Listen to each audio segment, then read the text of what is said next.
اعوذ باللہ من الشیطان اللعین الرجیم، بسم اللہ الرحمن الرحیم۔ ساری تعریفیں اس خدائے برتر کے لیے جو رحمان ہے، رحیم ہے، کریم ہے، ستار ہے، جبار ہے، قہار ہے، سمیع ہو، بصیر ہو، رحمان ہے، اور ان اللہ علی کل شیء قدیر ہے۔ ناظرین کرام، قائم ٹی وی کے خصوصی پروگرام اس کتاب کے حوالے سے ہم لے کے آپ کا میزبان حسن آپ بھی حاضر ہے، جو اللہ کی کتاب ہے، اور جس کتاب میں یہ کہا گیا الف لام میم ذالک الکتاب لا ریب فیہ ھدی للمتقین، یہ وہ کتاب ہے جس پہ کوئی شک نہیں، اور یہ کتاب ان کے لیے ہدایت ہے جو متقین ہیں۔ تو اس کسی کتاب قرآن مجید کے ایک بہت ہی اہم سورہ کہف، جو کہ قرآن مجید کی 18واں سورہ ہے، اس پہ ہم تفصیل سے گفتگو کرنے کے لیے ہم نے آج دعوت دی ہے اپنے اس خصوصی پروگرام میں قبلہ و کعبہ محترم حجت الاسلام والمسلمین مولانا سید عروج زیدی صاحب کو۔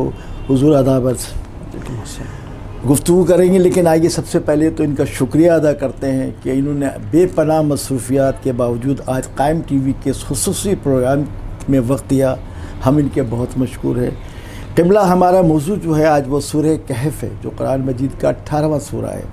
اس حوالے سے ہم اپنے ناظرین کو چاہیں گے کہ اس سورہ کے بارے میں، جو بہت اہم سورہ ہے کہا جاتا ہے اور پڑھا جاتا ہے، اس سورہ کے حوالے سے میں چند سوالات آپ سے جاننا چاہوں گا، اس کے بارے میں تفصیل جاننا چاہوں گا اپنی اور اپنے ناظرین کے معلومات کے لیے۔ قبلہ سب سے پہلے تو آپ سے یہ سوال کر لیتے ہیں کہ سورہ کہف کیوں کہا جاتا ہے، اس کی تفصیل کیا ہے؟ بسم اللہ۔ اعوذ باللہ من الشیطان الرجیم، بسم اللہ الرحمن الرحیم۔ سب سے پہلے بارگاہ الہی میں شکر گزار ہیں کہ خداوند تبارک و تعالیٰ نے ہم سب کو اتنے اہم موضوع پر گفتگو کا یہ موقع، اللہ نے یہ توفیق عنایت فرمائی۔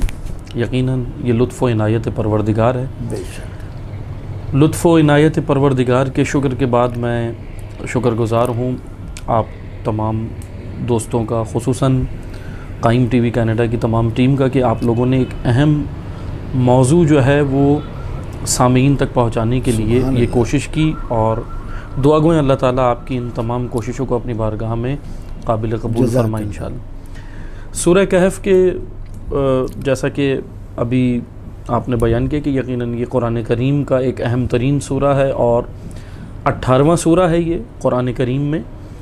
سورہ کہف کو کہف اس لیے کہا جاتا ہے کیونکہ کہف عربی زبان کا لفظ ہے، اور یہ پہاڑ یا غار کے لیے استعمال کیا گیا۔ سبحان اللہ۔ اور جیسا کہ کہف پہاڑ کے لیے استعمال ہوا، اور اصحاب کہف ان کو کہا جاتا ہے، یہ ایک مشہور واقعہ قرآن کریم میں موجود ہے۔ اصحاب کہف یعنی وہ چند افراد جو ایک ظالم اور جابر بادشاہ اور اس نظام سے متنفر ہو کر غار میں جا کے جنہوں نے پناہ لی، یعنی معاشرے کی بے راہ روی اور معاشرے کے اندر جو جتنی بھی غلط افکار اور جتنی بھی چیزیں پھیل رہی تھیں، انہوں نے اس کا اثر نہیں لیا، بلکہ ان جوانوں نے ایک اہم ان کا واقعہ یہ بن گیا قرآن کریم میں، اللہ تعالیٰ نے اس کو بیان کیا۔ یقیناً یہ اتنا اہم واقعہ ہے کیونکہ قرآن کریم ایک وہ جامع کتاب ہے کہ قرآن میں کوئی بھی بات معاذ اللہ کوئی فضول بات نہیں ہے۔ قرآن کریم کا ایک ایک نقطہ، ایک ایک حرف سب ہدایت کے لیے، اللہ تعالیٰ نے یہ کتاب ہدایت کے لیے نازل کی۔ تو کہف اصل میں اس کو کہنے کی وجہ جو ہے وہ یہ ہے کہ یہ غار کے اندر، پہاڑ کے اندر جو چند جوانوں نے پناہ لی ان کو اصحاب کہف کہا جاتا ہے، اور لفظ کہف یعنی وہ غار اور پہاڑ، سبحان اللہ، اس وجہ سے اس کو کہف۔ اچھا، پھر اس طرف آ جاتا ہے کہ اس سورہ کی کوئی خاص فضیلت ہے جو آپ بتائیے؟ جی بالکل، فضیلت کے اعتبار سے جب ہم روایات کے اندر جاتے ہیں تو پیغمبر اکرم صلی اللہ علیہ وآلہ وسلم اور ائمہ اطہار علیہم السلام کی جب ہم روایات دیکھتے ہیں تو اس کے اندر ہمیں میں ایک حدیث بیان کر دیتا ہوں. حضور نبی کریم صلی اللہ علیہ وسلم کا فرمان ہے کہ اس سورہ کی فضیلت کے حوالے سے، سورہ کہف کے حوالے سے پیغمبر اکرم فرماتے ہیں کہ اگر کوئی شخص نماز فجر کے بعد اس کی تلاوت کرتا ہے، نماز فجر کے بعد روزانہ اس کی تلاوت کرتا ہے، تو خداوند متعال اسے شہداء کے ساتھ شمار فرمائے. سبحان اللہ، سبحان اللہ. یعنی روز محشر اس کا شمار شہداء کے ساتھ ہوگا. اتنا اعلیٰ مقام. اسی طرح جب ہم دیکھتے ہیں تو اس سورہ کی فضیلت کے حوالے سے اور بہت کچھ روایات ہمیں ملتی ہیں، لیکن ایک چیز طے ہے، یہ تمام فضائل خداوند تبارک و تعالی نے کافی سوروں کے ساتھ رکھے ہیں، لیکن سورہ کہف کی جانب جب ہم آتے ہیں تو اس کو ایک اپنا ایک الگ خاص مقام، کیونکہ اس کے پھر ہم جو ہے وہ ظاہر سی بات ہے جب ہم اس کی تفسیر کے اندر جاتے ہیں، تشریح کے اندر جاتے ہیں، تو پھر ہمیں پتہ چلتا ہے کہ اس سورہ میں خداوند متعال نے بہت اہم واقعات بیان کی، اور وہ واقعات ہماری زندگی کے لیے عملی نمونہ. سبحان اللہ. اور اس کی فضیلت کے اعتبار سے پھر میں ایک اور یہاں پہ ایک حدیث اور حضرت امام جعفر صادق علیہ السلام کی جو ہے وہ نقل کروں گا کہ امام علیہ السلام نے اسی سورہ کہف کی حوالے سے بیان کیا کہ سورہ کہف جو شخص تلاوت کرتا ہے، ایک حدیث ہم نے پیغمبر اکرم سے نقل کی، یہ امام صادق علیہ السلام سے، کہ امام صادق علیہ السلام فرماتے سورہ کہف کی جو شخص تلاوت کرتا ہے، خداوند متعال اس کے پچھلے گناہوں کو معاف کر کے اس کو بالکل تر و تازہ ایسے کر دیتا ہے جیسے وہ دنیا میں ابھی متولد ہو. سبحان اللہ، سبحان اللہ. یعنی اتنا خداوند متعال کا کرم اور خاص عنایات اپنے بندے پر نازل ہوتی. تو اس سورہ کے فضائل یقیناً بہت زیادہ فضائل ہیں، اور ہمیں چاہیے کہ ہم روز مرہ کی اپنی زندگی کے اندر، یقیناً بڑا ہمارا مصروف وقت ہے، سبھی مصروف ہیں، لیکن کوشش کریں کہ سورہ کی پوری کی تلاوت نہیں کر سکتے، کم از کم چند آیات کی روزانہ کی بنیاد. سورہ میں مکمل آیتیں کتنی ہیں اس کی سورہ میں؟ اس کی 110 آیات، 110 مکمل 110 آیات. تو اس میں 110 آیات جو ساری مکہ میں نازل ہوئی ہیں، جی جی، صرف ایک آیت جس کے بارے میں کہا جاتا ہے وہ مدینہ میں نازل ہوئی، ورنہ یہ ساری آیات مکی کہلاتی ہیں، کیونکہ مکی اور مدنی مختلف دو جگہوں پہ حضرت جبرائیل علیہ السلام وحی لے کر آتے تھے، حضور نبی کریم صلی اللہ علیہ وسلم کے قلب نورانی پر یہ نازل ہوتی تھی. تو یہ مکی سورہ ہے اور 110 آیات اس کے اندر موجود. تو یہ جو آپ فرما رہے تھے کہ ساری آیتیں جو ہے مکی ہیں اور ایک مدنی ہے، 18ویں آیت، 18ویں آیت جی اس کے اندر وہ. تو اس آیت کو تھوڑا سا بتا سکیں گے؟ اس آیت کا اصل میں مدینہ میں اس طرح نہیں ہے کہ ہم کیسے یہ مدینہ میں اصل میں نازل ہونے کا اس کا جو ایک خاص لب لباب ہے وہ تھوڑا سا اس سیاق و سباق میں بیان کر دیتا ہوں کہ خداوند تبارک و تعالی نے ابھی ہم اس سے قبل کہ میں اس آیت کی جانب آؤں تھوڑا سا میں یہ بیان کروں کہ ترتیب نزولی اور ترتیب تدوینی. بے شک. اچھا، اسی کے ضمن میں یہ بھی بیان ہو جائے گا کہ تشیع کے اوپر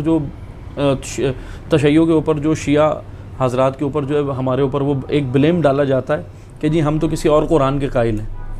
ایک معاذ اللہ یہ باتیں آپ نے سنی ہیں کہ جو ہے وہ معاشرے کے اندر ہوتی ہیں، ایسے ہی مثلا افواہیں ہیں، پروپیگنڈا ہے. بالکل بالکل.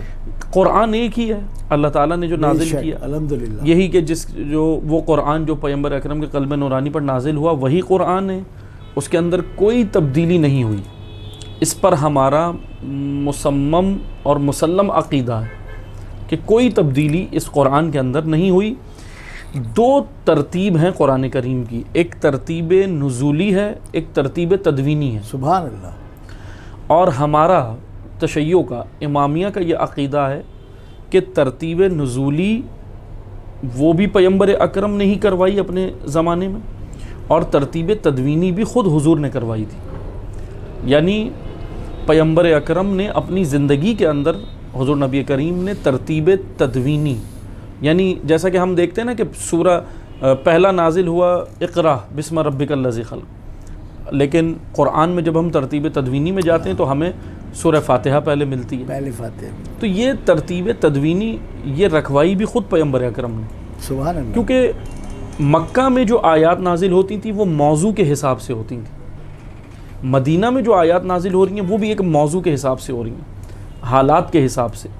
یعنی اس میں آیت کا بیان کر دوں کہ لوگوں نے آ کر پیغمبر اکرم سے سوال کیا کہ آپ یہ بتائیں کہ ان لوگوں کا ہمیں حضرت موسیٰ اور حضرت خضر کا، جناب ذوالقرنین کا اور اصحاب کہف کا، ان 3 لوگوں کے بارے میں سوال کیا لوگوں نے۔ اچھا یہ بڑا ایک اہم نقطہ ہے مفسرین نے جو بیان کیا، اس میں توحید پر ایمان دیکھیں آپ۔ پیغمبر اکرم سے آ کر سوال کیا کہ یہ بتائیں یہ جو اصحاب کہف، حضرت موسیٰ اور حضرت خضر کا واقعہ، اور پھر تیسرا جو ہمیں ملتا ہے جناب ذوالقرنین کا، تو یہ بتائیں ان کے بارے میں جب حضور سے سوال کیا گیا تو پیغمبر اکرم نے وہاں پر کہا کہ میں اس کا جواب آپ کو کل دوں گا۔ اچھا یہ گروہ بھیجا یہودیوں نے تھا، اچھا یہ بھیجا یہودیوں نے تھا، اور جیسے وہ آپ نے مثلا ہم دیکھتے ہیں نا کہ ائمہ معصومین کی زندگی میں بھی اور پیغمبر اکرم کی زندگی میں بعض لوگ سوال کرنے آتے تھے، بعض الجھانے آتے تھے، بے شک صحیح، لیکن جانتے نہیں تھے کہ جن کو اللہ علم لدنی عطا کرے سبحان اللہ، ان کو الجھایا نہیں جا سکتا، سبحان اللہ، اور پھر جن کو اللہ زمانے کا مشکل کشا بنا دے واہ، تو ان کو تو کوئی مشکل میں نہیں ڈال سکتا۔ بے شک، یہود نے ایک سازش کی اور ایک گروہ بھیجا کہ جی جائیں اپنے رسول سے سوال کریں اور اس طرح کے سوال کریں۔ بہرحال رسول اللہ کی خدمت میں یہ آیا، مختصر میں زیادہ اس کی وضاحت نہیں ڈیٹیل میں نہیں جاتا، رسول اللہ کی خدمت میں آئی اور آ کر کہنے لگے کہ آپ ہمیں بتائیں۔ حضور نے کہا میں اس کے جواب کل دوں گا۔ اچھا اس میں ہمارے لیے بڑا اہم نقطہ ہے، لیکن انشاءاللہ نہیں کہا۔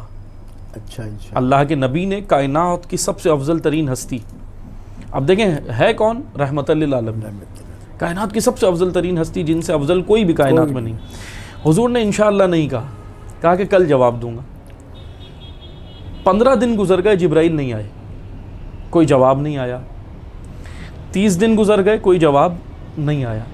تو لوگ اعتراض کرنے لگے کہ دیکھو تمہارے رسول نے کہا تھا کل جواب دوں گا، لیکن یہ تقریباً مہینہ گزر گیا اور کوئی جواب نہیں آیا۔ تو پھر یہاں پر حضرت جبرائیل پیغام لے کر آئے اور سورہ کہف کی آیات لائے۔ سبحان اللہ، تو اللہ کے نبی نے جب کہا کہ آپ نے اتنا عرصہ کیوں لگایا، وقت کیوں لگایا، تو پھر کہا کہ مجھے اللہ نے حکم دیا کہ آپ اتنے وقفے کے بعد جائیے۔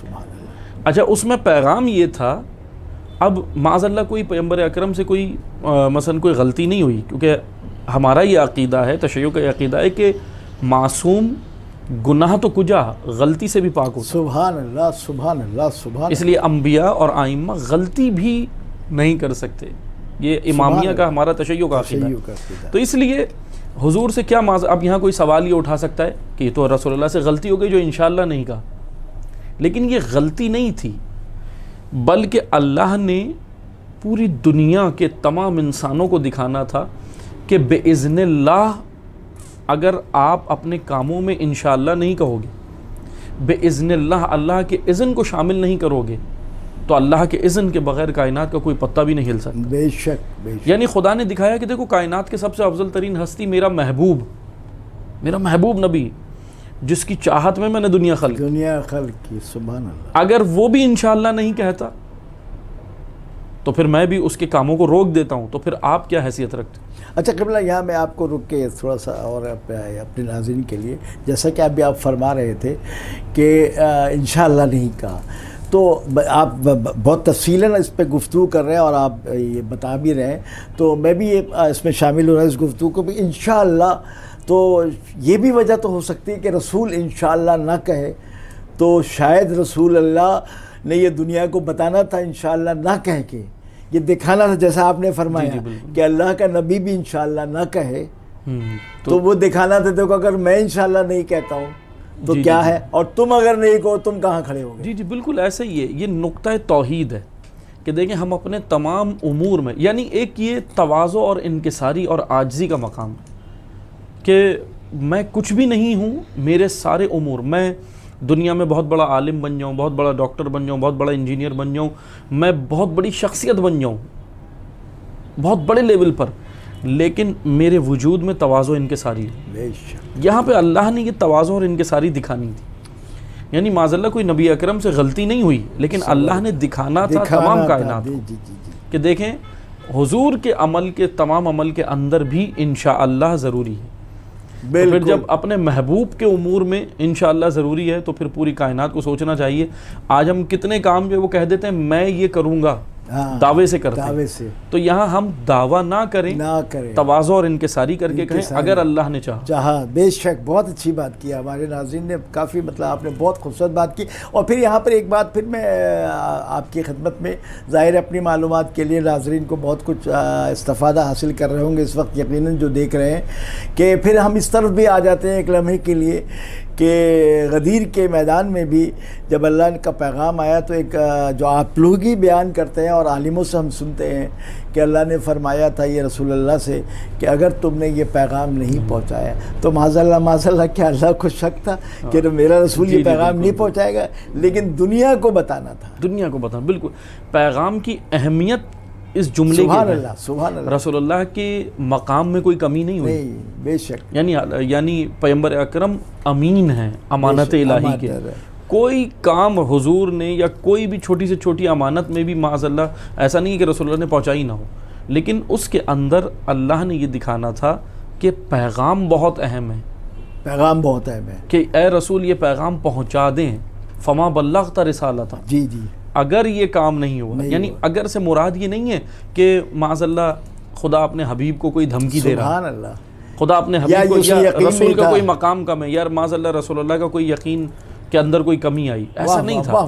لیکن پیغام کی اہمیت اتنی تھی کہ آپ کے بعد امت کے لیے مولا کا انتخاب بڑا ضروری. سبحان اللہ, سبحان اللہ, بڑی خوبصورت بات کر رہے ہیں ماشاءاللہ.